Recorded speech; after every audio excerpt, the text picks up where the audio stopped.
Estamos iniciando pela TV Suplem, braço de comunicação da União Planetária, mais um programa de entrevistas do movimento 2022-2030, o Brasil e o Mundo que Queremos, uma parceria da Universidade de Brasília, através do Núcleo de Estudos do Futuro, do Centro de Estudos Avançados Multidisciplinares com a União Planetária.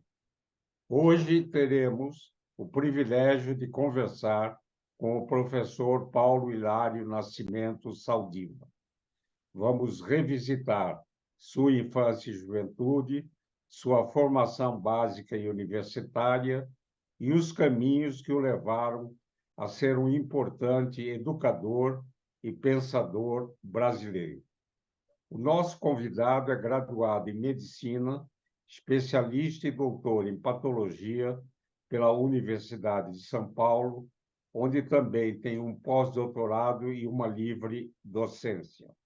Há mais de 25 anos, pesquisa os efeitos da poluição do ar na saúde, incluindo estudos experimentais, epidemiológicos e clínicos. Foi diretor do Instituto de Estudos Avançados da Universidade de São Paulo, membro do Comitê Científico da Organização Meteorológica para temas de clima e saúde, presidente do Comitê de Pesquisa da Faculdade de Medicina da Universidade de São Paulo, membro do Conselho Científico do Comitê da Escola de Saúde Pública da Universidade de Harvard, nos Estados Unidos, membro do Comitê de Qualidade do Ar da Organização Mundial da Saúde, membro do painel do International Agency for Research on Cancer, é coordenador do Instituto Nacional de Análise Integrada de Risco Ambiental do CNPq e do Núcleo de Pesquisa em Autópsia e Imanologia. É membro da Academia Nacional de Medicina e da Academia Brasileira de Ciências. É coordenador do Instituto Nacional de Análise Integrada de Risco Ambiental do CNPq e do Núcleo de Pesquisas em Autópsia e Imagenologia. Tem uma vasta produção científica, publicou 769 artigos em revistas científicas, 19 capítulos de livros e 2 livros. Orientou 34 teses de mestrado e 34 de doutorado e supervisionou 19 pós-doutorados. Recebeu prêmios e homenagens, das quais destaco Medalha Anchieta, da Câmara Municipal de São Paulo, Medalha Armando Salles de Oliveira, a Ordem Nacional de Mérito Científico, e é ciclista e gaitista. Atualmente é professor titular de patologia da Faculdade de Medicina da Universidade de São Paulo. Muito obrigado, professor Paulo Saldiva, por ter aceito ao nosso convite. Na minha primeira indagação, pediria que revisitasse a sua infância e juventude, a sua formação básica e universitária e os caminhos que o levaram a ser um importante professor, pesquisador e pensador. Bom, primeiro, Isaac, é um prazer estar aqui falando com você, com todos aqueles que estão nos dando o privilégio de ouvir essa conversa. Isaac, eu nasci em São Paulo, né? Prematuro de 7 meses. Eu lutei para respirar, né? E isso talvez tenha influenciado, né? Sou asmático, talvez em consequência disso, né?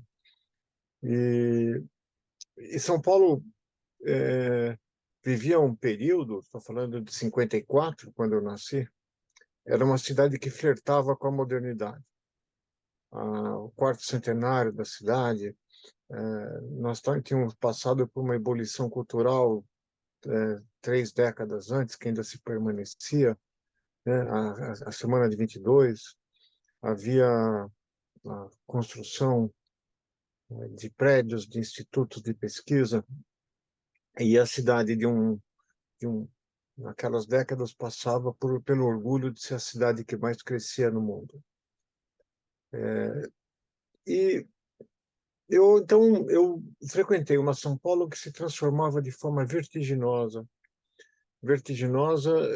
passando de uma cidade, digamos, provinciana no início dos anos 20 e chegando a uma megalópole que cresceu e de uma forma tão desorganizada, mas que ganhou uma diversidade de pessoas muito grande.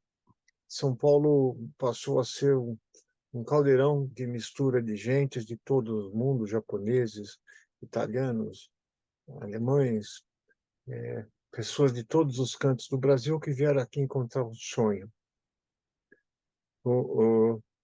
E isso, o fato de eu ser asmático, viver numa cidade poluída e também cheia de gente, me fez me interessar pela medicina.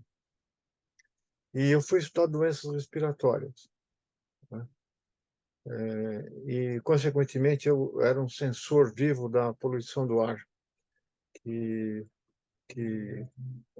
me fazia sentir na prática que o ambiente da cidade fazia. Então, de um lado, ela me fascinava pela sua riqueza cultural, pela, pela multiplicidade de pessoas que nela existiam, e, ao mesmo tempo, ela ameaçava, né?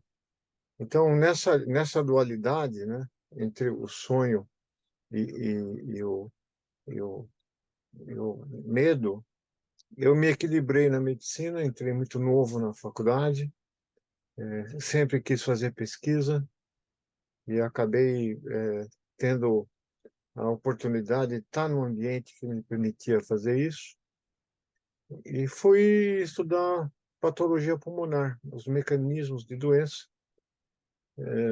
que, inclusive, através de pessoas que, que sentiam um problema pulmonar, eu consegui estudar o mecanismo daquelas doenças. E tive a sorte de encontrar muita gente boa, meu orientador, o Georg Baum, que era um professor que veio de Ribeirão Preto, vinha com uma pegada de pesquisa forte, para ser professor de patologia, trabalhava com doenças pulmonares. O professor Walterzinho, da UFRJ, da Instituto de Biofísica, que tinha acabado de voltar do Canadá, de Montreal, e sabia tudo de fisiologia respiratória, e um grupo muito bom de colegas, né? E assim fui fazendo, né? Fui seguindo essa vida. Meu pai era médico, um médico bem-sucedido, então eu já tinha preenchido na minha vida, se disposto a ser um médico bem-sucedido do ponto de vista econômico. Então eu fixei valores de vida que eram compatíveis com uma vida universitária. Eu já tinha, quer dizer, eu podia, digamos, já tinha experimentado uma vida de uma relativa opulência econômica e me faltava essa parte de viver, né? Aí eu comecei a fazer isso, fiz toda a minha formação em São Paulo. Meu pai ficou doente, eu acompanhei o desfecho da vida dele, né, no momento que seria do meu pós-doutorado. E casei com uma mulher excepcional e somos casados até hoje, com 40 anos de casados, com 2 filhos, e constituí minha vida aqui e comecei a trabalhar com poluição do ar. Então, a minha vida passou a ser pesquisar, né, vários temas das doenças respiratórias induzidas por agentes inalantes. Tinha uma atividade clínica, fazendo biópsias, realizando biópsias de pacientes com doenças pulmonares graves, né, tumores e outras doenças infecciosas, estudando isso no ambiente hospitalar. E depois, Isaac, aconteceu uma coisa estranha aqui. São Paulo, por alguma razão, tem o maior serviço de autópsias médicas do mundo. As pessoas que... mortes naturais, causadas por não por causas externas, e que as pessoas que falecem e não têm atestado de óbito, vêm para o mesmo lugar, o Serviço de Verificação de Óbitos, que funciona na Faculdade de Medicina da USP. Bom, hoje esse serviço aproxima-se a 18 mil autópsias por ano, e com grande viés socioeconômico. Então, as pessoas menos favorecidas do ponto de vista econômico, aquelas que têm menos recursos, aquelas desassistidas, aquelas que chegam no hospital e os médicos não assinam atestado por estarem inseguros ou por qualquer outro motivo, convergem para esse mesmo serviço.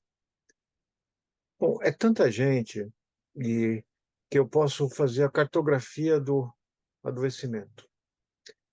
Quer dizer, com um olho dá para olhar o corpo humano, olhar no microscópio, definir as doenças, mas do outro lado eu posso estar o corpo urbano. Como que o território determina e altera o curso natural do relógio do tempo, do nosso relógio biológico.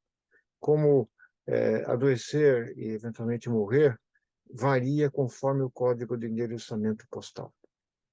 Então, nesse momento, era possível quantificar as marcas de poluição de carbono no pulmão, era possível saber onde estavam os casos de pessoas que morriam de câncer sem diagnóstico, em vida, os diabéticos que não conseguiam controlar a doença adequadamente, as doenças infecciosas, inclusive Covid, que eu me ocupei durante 2 anos fazendo autópsias de Covid, aonde que elas moravam, as condições de vida. E no passo que, ao mesmo tempo que eu estudava as pessoas na sua intimidade mais absoluta, num momento muito trágico, eu conversava com os familiares no momento de devolver o corpo. Então, eu conhecia as circunstâncias do adoecimento, o que faltou, o percurso daquelas pessoas, desde o adoecimento daquelas famílias até a morte. Então, isso me deu um observatório de antropologia humana muito rico. E com isso, nós conseguimos, digamos, fazer um entendimento do diálogo entre a biologia do corpo, a genética, os hábitos, e também as oportunidades e circunstâncias da vida de cada um, como sendo um modulador de doença. Então, é isso que eu faço até hoje. Eu estudo, a minha metáfora, e para encerrar, é que São Paulo ela pode ser comparada a um corpo humano, cada bairro um órgão. Nós somos as células que constituímos esse órgão, esses órgãos. As artérias são congestionadas por trombos metálicos de 4 rodas, obstruídas. Quando chove, faz edema e inunda. Quando não chove, faz febre e resseca. Tem diarreia aquosa para os rios, tem, às vezes, doença autoimune, porque as células de defesa destroem componentes normais, outras células normais do próprio corpo. Tem outras doenças, mas talvez também muito importante, que é o Alzheimer dos neurônios dirigentes.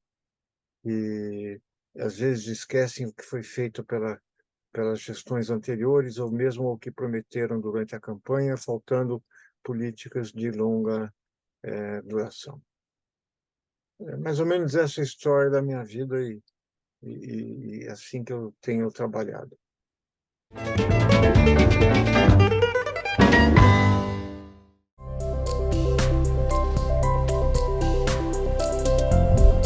TV Suprem. Para uma nova consciência, uma nova televisão.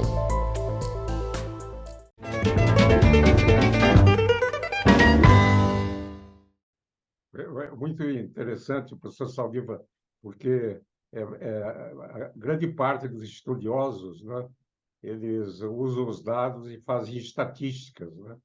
E o seu trabalho não é só de estatística, mas ligar as circunstâncias, né? E essa metáfora de São Paulo é uma metáfora brilhante, como se fosse um corpo humano. Professor Saldívia, poderia destacar algumas pesquisas de sua brilhante carreira científica, principalmente no que se refere aos efeitos da poluição na saúde?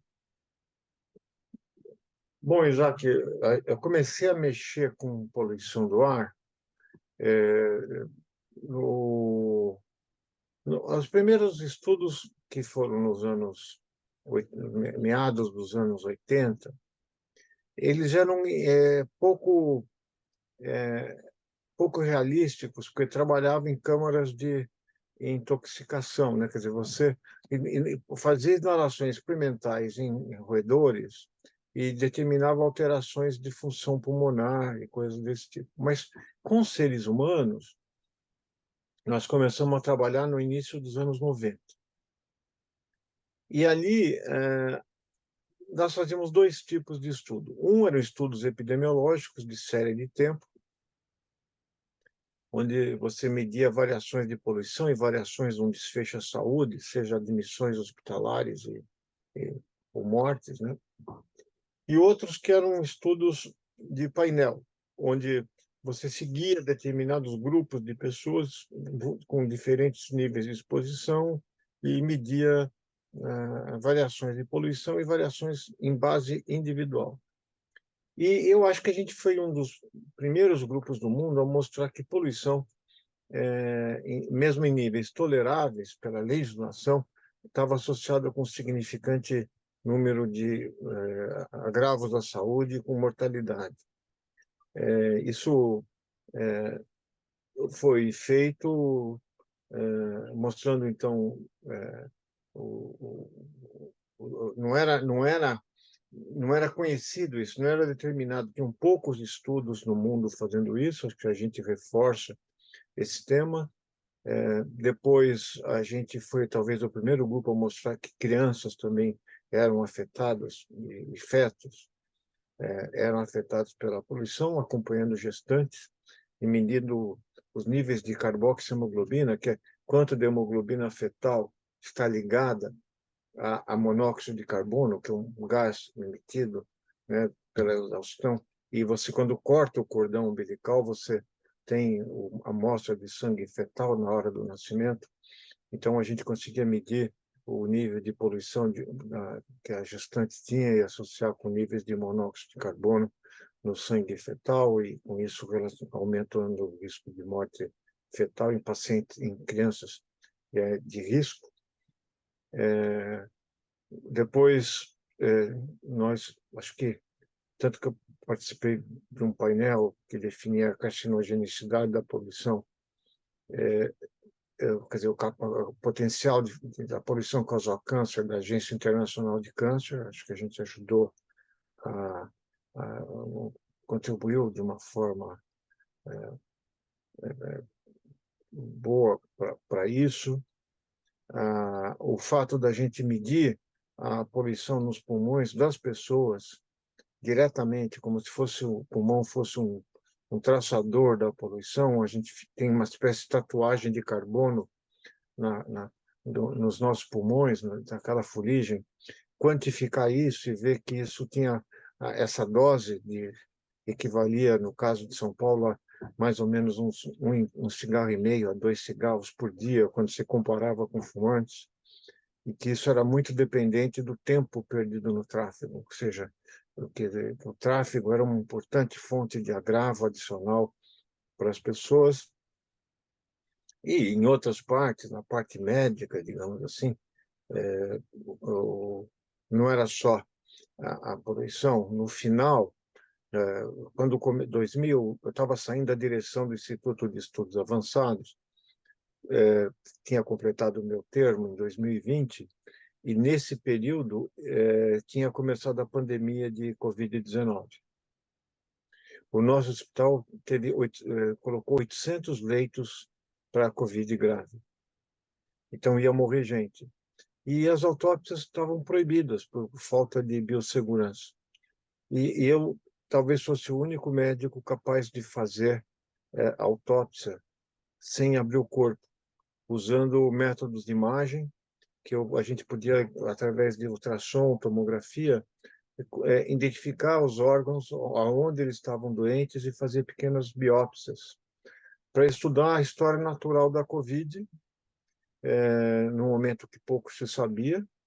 E então nós acho que ajudamos também a ver para onde o vírus ia, se ia para o cérebro, quais eram os órgãos, onde acontecia, a razão dos coágulos, que em alguns pacientes, cerca de 30% das pessoas morrem não da doença respiratória, mas uma doença vascular, da microcirculação, e também do que as crianças morriam, a morte de crianças sem comorbidades, que isso, cada evento foi um evento trágico, né?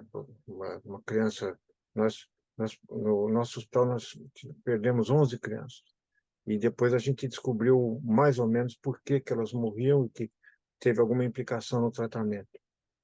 Então, o nosso,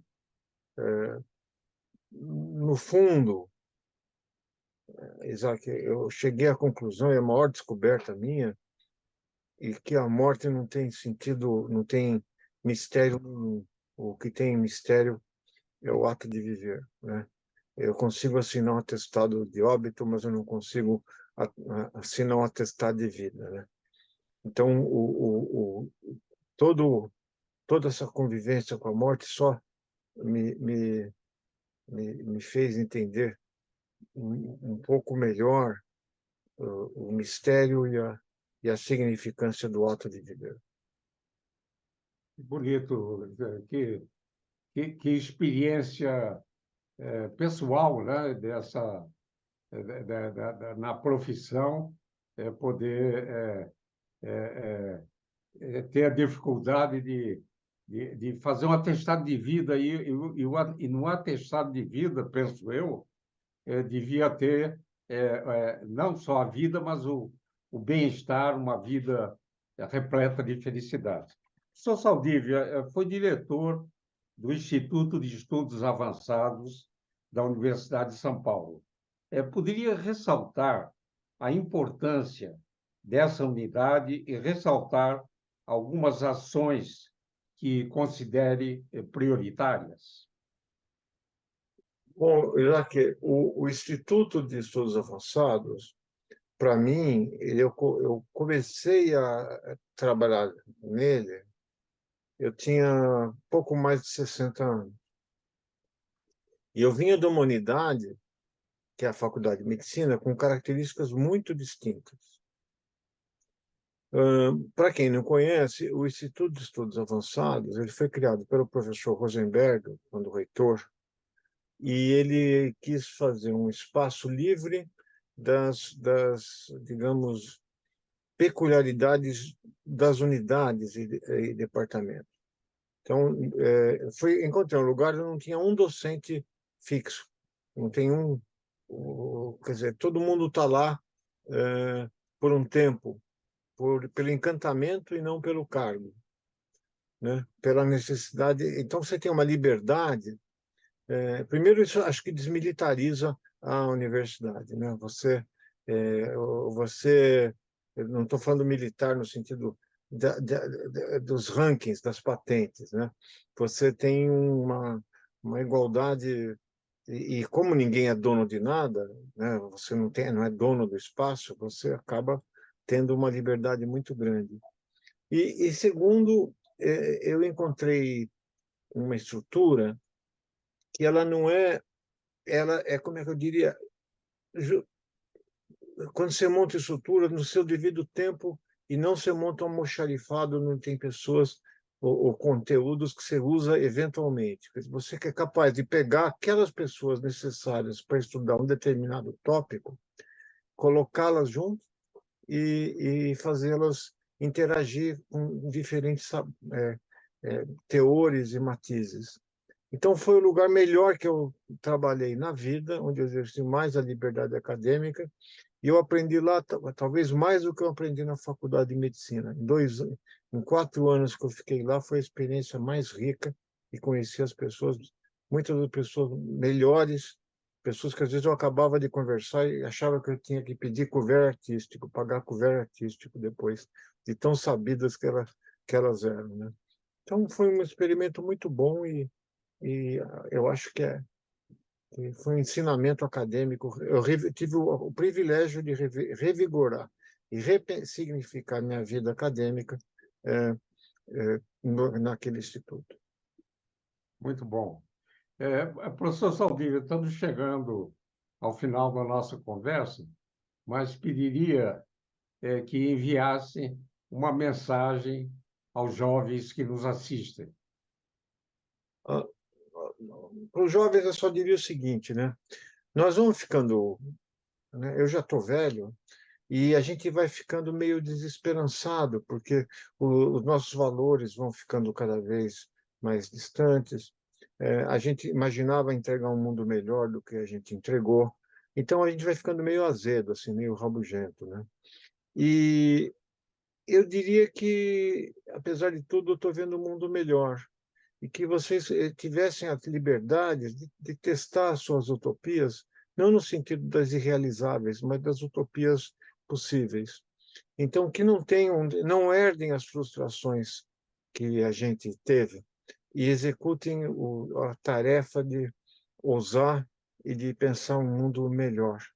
Acho que a gente nunca precisou tanto de ciência, nunca precisou tanto de diálogo entre a ciência e a comunidade, é um novo tempo, não uma ciência messiânica que publica na Science e acha que as pessoas vão se iluminar, mas fazer um entendimento melhor entre as necessidades reais de uma população que a gente chama de periferia, mas a periferia tem uma centralidade em número de pessoas.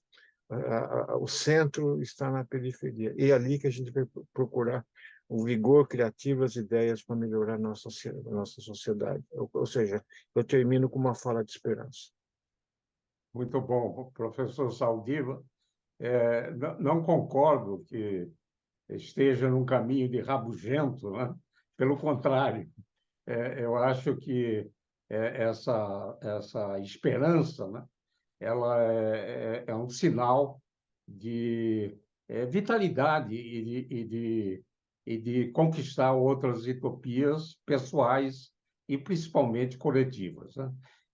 Eu gostaria de registrar, né, que, como falou,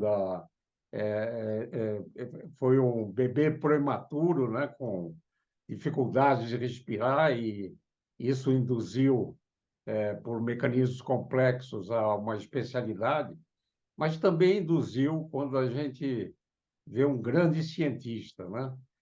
Com uma visão humanista e que coloca no currículo Lattes, que foi ciclista e gaitista, que tem também uma relação com o exercício respiratório, o torna uma pessoa singular. Professor Saldiva, muito obrigado por essa conversa estimulante, interessante, e desejo que possa contribuir com essa cidade que tanto ama, né? Um tanto quanto poluída também, mas que possamos ainda ter frutos muito bons do seu trabalho. Esse e outros programas do movimento 2022-2030, o Brasil e o Mundo que Queremos, podem ser acessados no canal YouTube do canal Supre. Gostaria de agradecer a todas e todos que estiveram com a gente e voltaremos a nos encontrar em uma próxima oportunidade. Até lá.